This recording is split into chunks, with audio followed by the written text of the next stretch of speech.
మీ జీవితంలో మిమ్మల్ని ఎప్పుడో వదిలేసి వెళ్ళిపోయిన వాళ్ళ గురించి ఇంకా కూడా ఆలోచన చేస్తూ ఉంటారు. అసలు వాళ్ళు ఎందుకు వదిలేసి వెళ్ళిపోయారు, నేనేమైనా తప్పు చేశానా, ఇంకేమైనా బెటర్గా ఏదైనా చేసి ఉండాల్సిందే, ఇలాంటి ఆలోచనలంతా కూడా, ఇలాంటి స్టోరీస్ అంతా కూడా మీ మైండ్లో తిరుగుతూ ఉంటుంది కదా. మీరు ఎంత తిప్పినా వాళ్ళు ఎప్పుడో వదిలేసి వెళ్ళిపోయారు, ఇదే నిజం. ట్రూ హీలింగ్ ఎప్పుడు మొదలవుతుందో తెలుసా?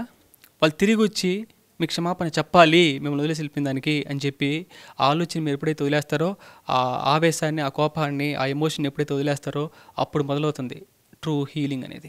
చూడండి, మీ దగ్గర ఒక ల్యాప్టాప్ ఉంది. ల్యాప్టాప్లో మల్టిపుల్ ట్యాబ్స్ అంతా కూడా ఓపెన్ చేస్తున్నారు. ఎవరు ఓపెన్ చేశారు? మీరు. ఎవరు క్లోజ్ చేయాలి? మీరే క్లోజ్ చేయాలి. లేకపోతే ఏం జరుగుతుందండి? ఎనర్జీ అంతా కూడా డ్రైన్ అయిపోయి బ్యాటరీ అంతా కూడా వీక్ అయిపోతాయి, అవునా?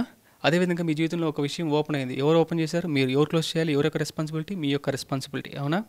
సో చూడండి, వాళ్ళు మిమ్మల్ని ఎందుకు ప్రేమించలేదో వాళ్ళు తిరిగి వచ్చి ఆన్సర్ చెప్పాలి, కారణాలు చెప్పాలి అనే ఆలోచనని మీరు వదిలేయాలి. అది వాళ్ళకి కూడా అవసరం లేదు. యాక్చువల్గా వాళ్ళు చెప్పాల్సిన అవసరం వాళ్ళకి లేదు, దాన్ని వినాల్సిన అవసరం మీకు కూడా లేదు. You have multiple opportunities.